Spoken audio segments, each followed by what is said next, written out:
मेरे प्रिय भाई और बहनों, पवित्र बाइबल को हम ईश्वर की वाणी कहते हैं। पवित्र बाइबल के द्वारा ईश्वर स्वयं हमसे बात करता है। हम इब्रानियों के पत्र के अध्याय 1 उसके वाक्य 1 और 2 में पढ़ते हैं। पौलुस कहते हैं, प्राचीन काल में ईश्वर विविध रूपों में और बारंबार हमारे पुरखों से नबियों द्वारा बोला है और अब उसने अपने पुत्र के द्वारा बोला है। पवित्र वचन ईश्वर का वचन है। पवित्र वचन के द्वारा ईश्वर हमसे बोलता है।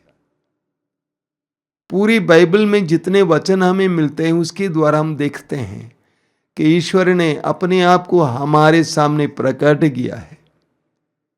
पवित्र वचनों के द्वारा हमें ईश्वर का स्वभाव और स्वरूप मिल गया है, समझ में आया है।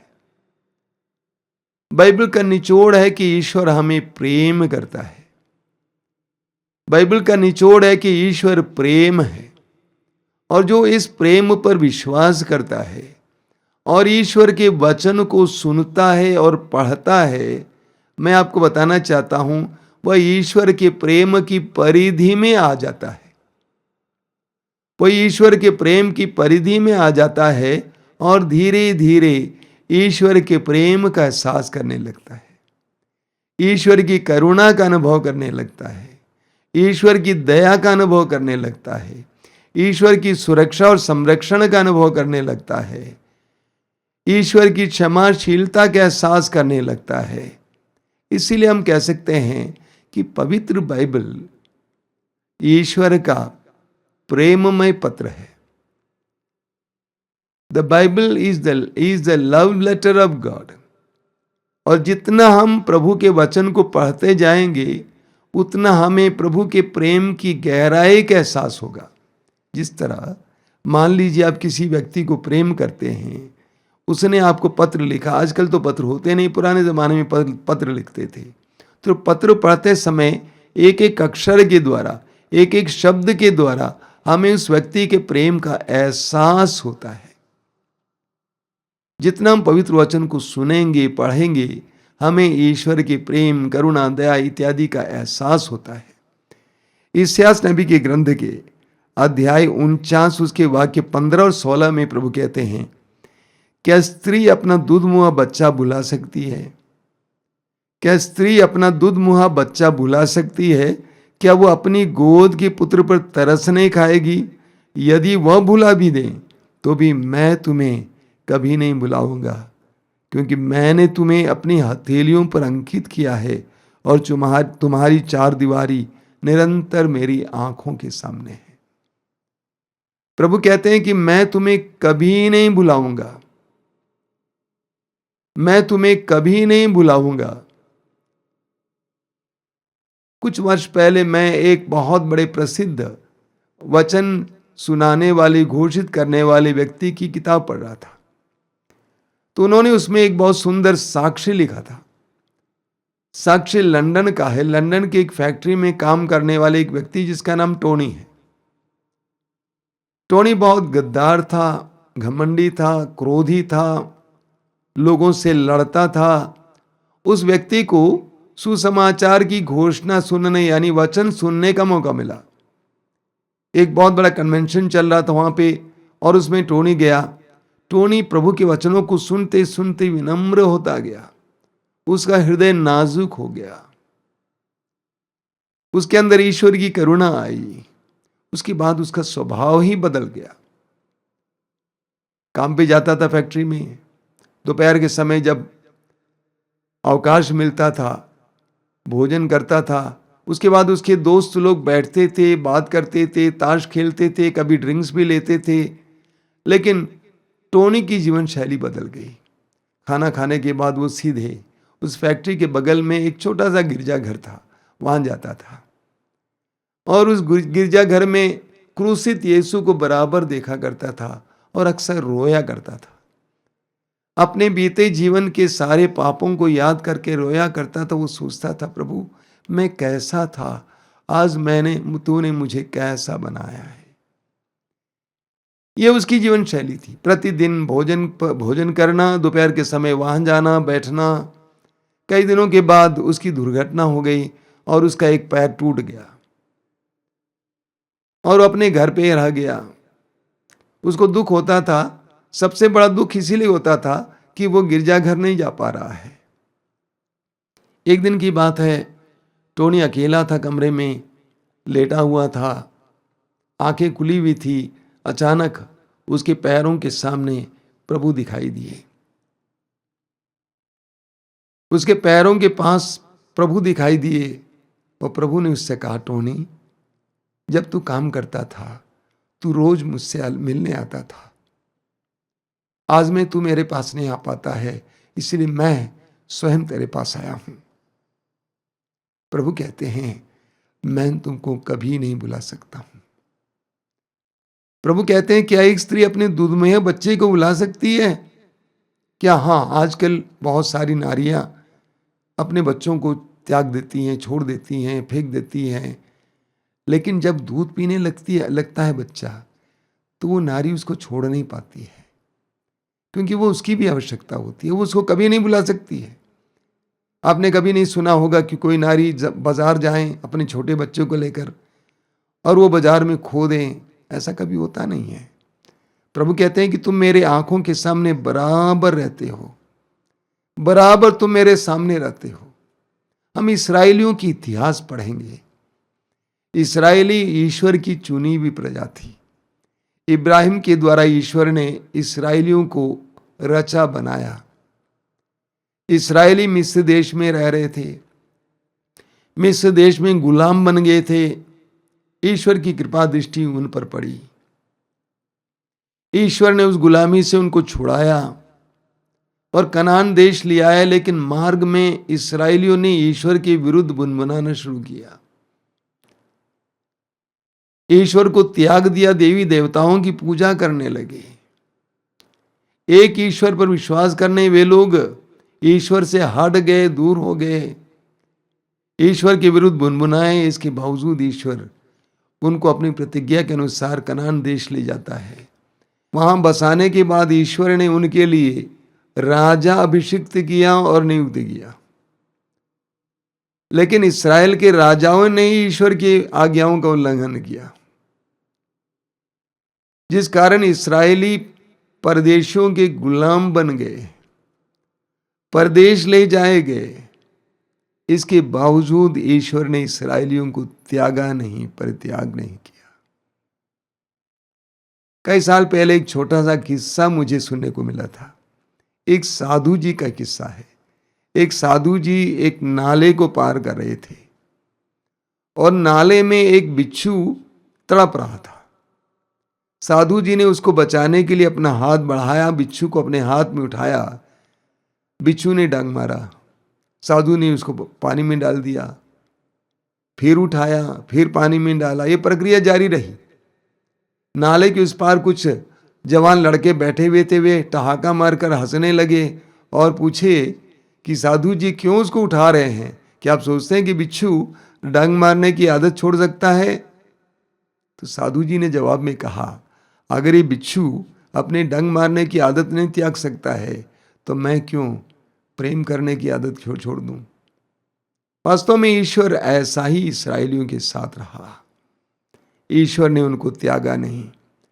यिर्मयाह नबी के ग्रंथ के अध्याय 29 वाक्य 11 में पढ़ते हैं। यिर्मयाह अध्याय 29 वाक्य 11 में, तुम्हारे लिए निर्धारित योजनाएं मैं जानता हूं, तुम्हारे हित की योजनाएं हित की नहीं, तुम्हारे लिए आशामय भविष्य की योजनाएं। और इस्यास अध्याय 54 वाक्य 10 में प्रभु कहते हैं, चाहे पहाड़ टल जाए, पहाड़ियां डावाडोल हो जाएं, किंतु तेरे प्रति मेरा प्रेम नहीं टलेगा और तेरे लिए मेरा शांति विधान डावाडोल नहीं होगा। तेरे लिए मेरा शांति विधान डावाडोल नहीं होगा। कुछ भी हो जाए, तुम मुझे त्याग दो, तुम मुझसे दूर चले जाओ, लेकिन तेरे प्रति मेरा प्रेम नहीं टलेगा। तेरे लिए मेरा शांति विधान डावाडोल नहीं होगा। स्तोत्र 103 वाक्य 11 में प्रभु का वचन कहता है, आकाश पृथ्वी के ऊपर जितना ऊंचा है उतना महान है ईश्वर का प्रेम। आकाश पृथ्वी के ऊपर जितना ऊंचा है उतना महान है ईश्वर का प्रेम। वो प्रेम कभी मिटता नहीं है, वो हमें भूल नहीं सकते हैं। कई वर्ष पहले कुछ धर्म बहनों के लिए मैं साधना चला रहा था। एक धर्म बहन मुझसे मिलने आई। वो मदर टेरेसा सिस्टर लोगों की संस्था थी और उस बहन ने मुझसे कहा कि करीब 45 साल की थी। उन्होंने कहा कि ऐसा है, मैं इस धर्म समाज में आना नहीं चाहती थी, लेकिन पता नहीं मैं कैसे इसमें आ गई। उसके बाद उन्होंने कहा कि जब मेरा पहला मन्नत हो रहा था, व्रत ले रही थी मैं, उस समय मेरी माँ ने मुझसे एक बात कही। बात यह है, जब मैं अपनी माँ के गर्भ में थी और माँ गर्भवती थी, गर्भ दिखाई देता था, उस समय मदर तेरेसा हमारे यहाँ आई थी और मदर तेरेसा ने मेरी माँ के पास आकर अपना हाथ उनके उदर पर लगाया, पेट पर लगाया और कहा, यदि यह एक लड़की है तो मुझे ये लड़की चाहिए। अगर ये लड़की है तो ये लड़की मुझे चाहिए। जरा सोचिए प्रभु का क्या प्रेम है, समझते हैं? यिर्मयाह नबी के ग्रंथ के अध्याय 1 वाक्य 5 में प्रभु कहते हैं, माता के गर्भ में रचने से पहले ही मैंने तुम्हें जान लिया, तुम्हारे जन्म से पहले ही मैंने तुम्हें पवित्र किया और तुम्हें नियुक्त किया। प्रभु की दृष्टि हमारी माताओं के गर्भ में आने से पहले ही हम पर बनी हुई थी। इस यिर्मयाह नबी अध्याय 31 उसके वाक्य 3 में हम पढ़ते हैं, प्रभु कहते हैं, मैं तुमको अनंत काल से प्रेम करता आ रहा हूं, मैं तुमको अनंत काल से प्रेम करता आ रहा हूं और मेरी कृपा दृष्टि तुम पर बनी रही। कितना सुंदर वचन है। प्रभु कहते हैं कि अनंत काल से मेरी कृपा दृष्टि तुम पर बनी रही, हर समय मेरी दृष्टि तुम पर बनी रही। तुम्हारे जन्म से पहले जब तुम अपनी मां के गर्भ में थे, मेरी कृपा दृष्टि तुम पर बनी रही। तब तुम स्कूल जा रहे थे, जब तुम्हारे जीवन में परेशानी आई, दुख आए, उस समय भी मेरी कृपा दृष्टि तुम पर बनी रही। स्तोत्रकार कहता है स्तोत्र 139 में उसके वाक्य 2 और 3 में हम पढ़ते हैं, मैं चाहे लेटूं या बैठूं तू जानता है, तू दूर रहते हुए भी मेरे विचार भांप लेता है, मैं चाहे चलूं या लेटूं तू देखता है, मैं जो भी कहता हूं तू सब जानता है। वाक्य 7 और 8 में, मैं कहां जाकर तुझसे अपने को छिपाऊं, मैं कहां भागकर तेरी आंखों से ओझल हो जाऊं। यदि मैं आकाश तक चढ़ूं तो तू वहां है, यदि मैं अधोलोक में लेटूं तो तू वहां है, यदि मैं उषा के पंखों पर चढ़कर समुद्र के उस पार बस जाऊं तो वहां भी तेरा हाथ मुझे ले चलता है। स्तोत्रकार कहता है कि प्रभु मैं कहां जाऊं तेरी दृष्टि से बच के, तेरी कृपा दृष्टि मुझ पर बनी रहती है, तू सदा मुझे देखते रहता है, तेरी कृपा दृष्टि मुझ पर बनी रहती है, तू सदा मुझको देखते रहता है। हम जहां कहीं भी जाएं प्रभु की कृपा दृष्टि हम पर बनी हुई रहती है। लूकास के समाचार के अध्याय 15 में हमें उड़ाऊ पुत्र का वो सुंदर दृष्टांत पढ़ने को मिलता है। दृष्टांत में हम पढ़ते हैं कि एक धनी इंसान का बेटा अपनी संपत्ति का हिस्सा लेकर परदेश चला जाता है। सब कुछ उड़ाने के बाद जब वो वापस आता है, वचन में लिखा हुआ है, पिता ने उसे दूर से देखा, पिता ने पुत्र को दूर से देखा, क्योंकि वो पिता पलकें बिछाकर उसकी राह देख रहा था। उसकी दृष्टि उस दिशा की ओर थी जहां की ओर चला गया था, और पिता दौड़कर उसे अपने गले से लगाता है, उसको अपनाता है, घर ले आता है। कई वर्ष पहले मैं एक अंग्रेजी किताब पढ़ रहा था जिसका शीर्षक है रिटर्न ऑफ द प्रोडिगल सन, यानी उड़ाऊ पुत्र की वापसी। वहां पर लेखक कहते हैं कि मैंने अलग अलग संस्कृतियों में इस बात का पता लगाने का प्रयास किया कि कहीं भी पिता की जीते जी बेटा पिताजी का अपना हिस्सा लेकर परदेश जाता है, यानी छोड़कर चला जाता है, तो उन्होंने कहा कि ऐसा मैंने कहीं नहीं पाया। संपत्ति का अपना हिस्सा लेकर परदेश जाता है, पिता से दूर जाता है, इसके बावजूद जब वो वापस लौटता है पिता उसको गले से लगाता है। इतना सब कुछ होने के बावजूद वह पिता अपने पुत्र को भूलता नहीं है, त्यागता नहीं है।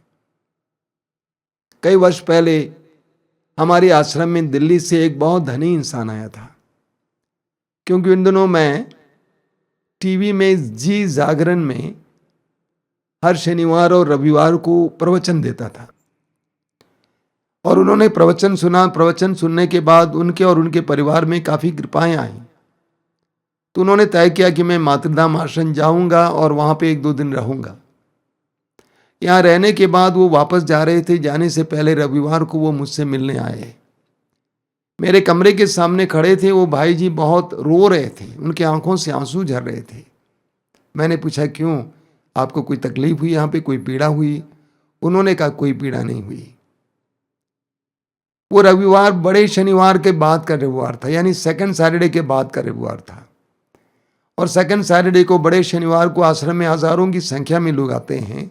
और उस शनिवार को एक पुरोहित ने, एक फादर ने जो बाहर से आए थे, इस बात पर वचन सुनाया कि जक्केउस को यीशु ने पहले से ही जान लिया, उसका नाम तक जान लिया।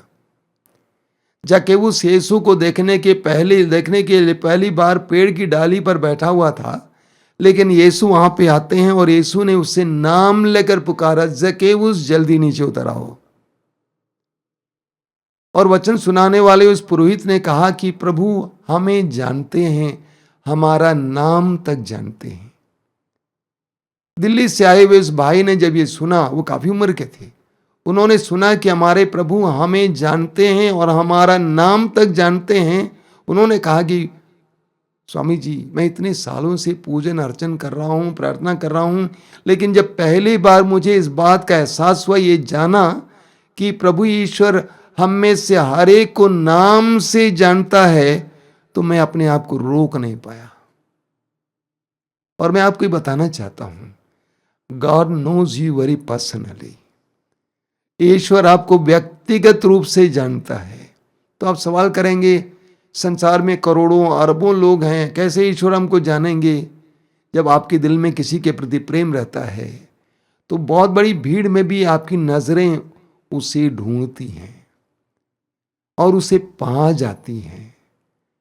ईश्वर प्रेमी है, शुद्ध प्रेमी है। ईश्वर प्रेम का सागर है और इसीलिए हर मनुष्य को व्यक्तिगत रूप से जानता है। वो हमें भूल नहीं सकता है। भला बताइए, जिसने आपको बनाया है, आपके शरीर को गढ़ा है, आपकी मां के गर्भ में आपको संभाला है, आज तक आपको संभाला है, आपको पग पग में, पल पल में संभाला है, उम्र के अनुसार आपको बढ़ाया है, क्या वो ईश्वर आपको भूल सकता है? हमें उत्पत्ति ग्रंथ के अध्याय 30 उसके वाक्य 22 में पढ़ने को मिलता है कि ईश्वर ने राहेल को याद किया और एक संतान दी। हम जानते हैं इब्राहिम की पहले कोई संतान नहीं थी। 100 साल की उम्र में उसको एक संतान मिली, उसका नाम था इसहाक। इसहाक की पत्नी का भी कोई बच्चा नहीं था। इसहाक ने प्रार्थना की और उसको 2 बच्चे मिले, याकूब और एसाऊ। अब याकूब का विवाह 2 नारियों से हुआ था, एक है लिया और दूसरी है राहेल। राहेल को याकूब बहुत प्यार करता था, लेकिन राहेल का भी कोई बच्चा नहीं था। ईश्वर ने राहेल की याद की और उसको इसके संतान दिया। ईश्वर हमें याद करता है। हमें उत्पत्ति ग्रंथ के अध्याय 6 से 8 तक पढ़ने को मिलता है कि सारा संसार पाप से भर गया था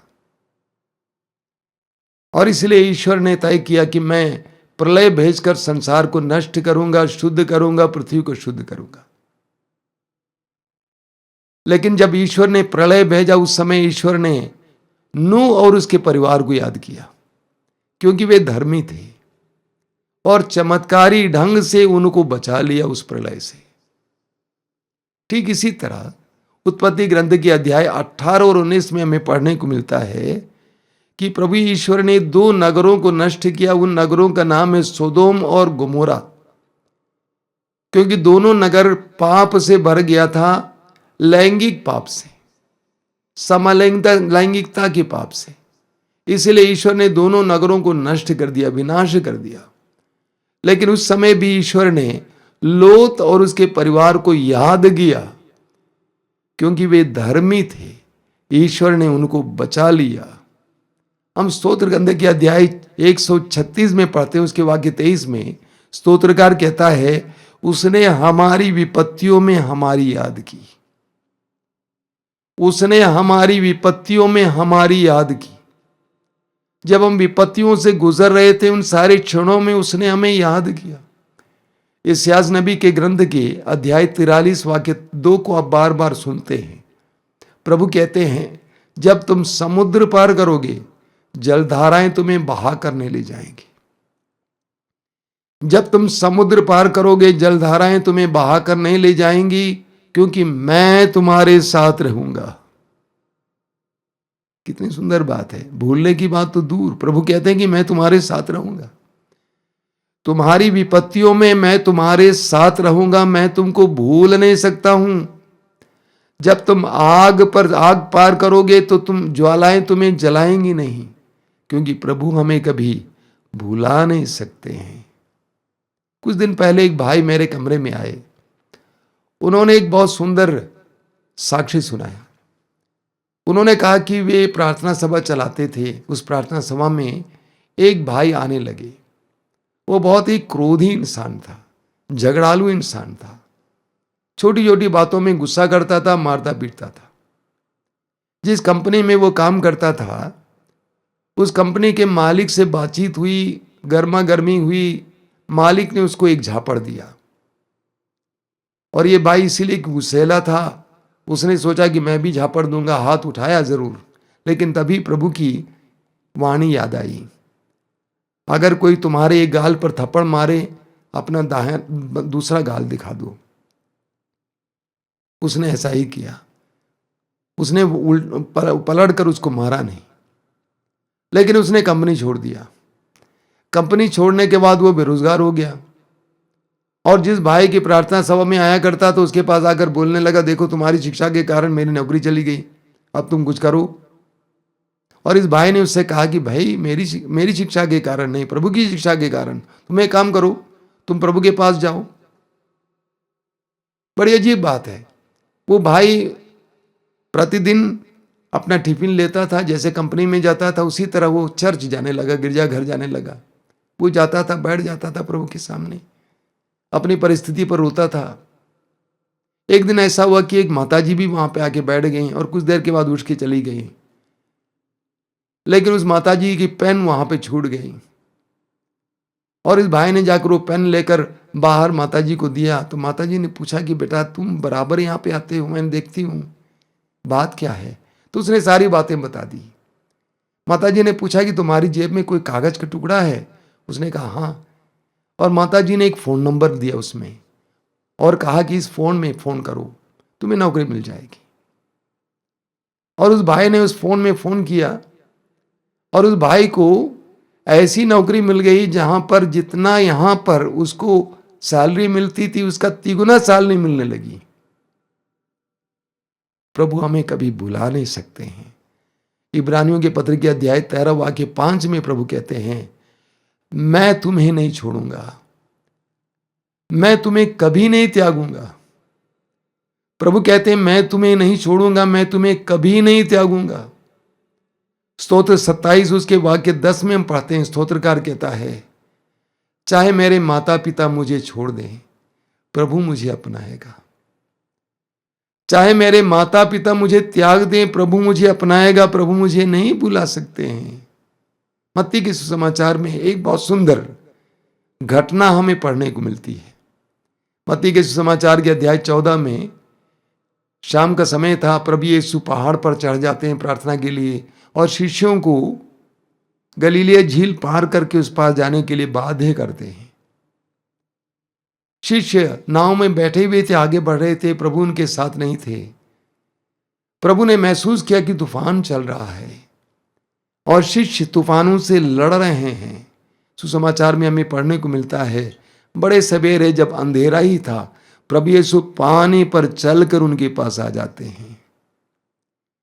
प्रभु प्रार्थना में थे, लेकिन उस प्रार्थना के समय भी प्रभु को हवा का एहसास हुआ और ये महसूस किया प्रभु ने कि मेरे शिष्य तूफान से लड़ रहे हैं।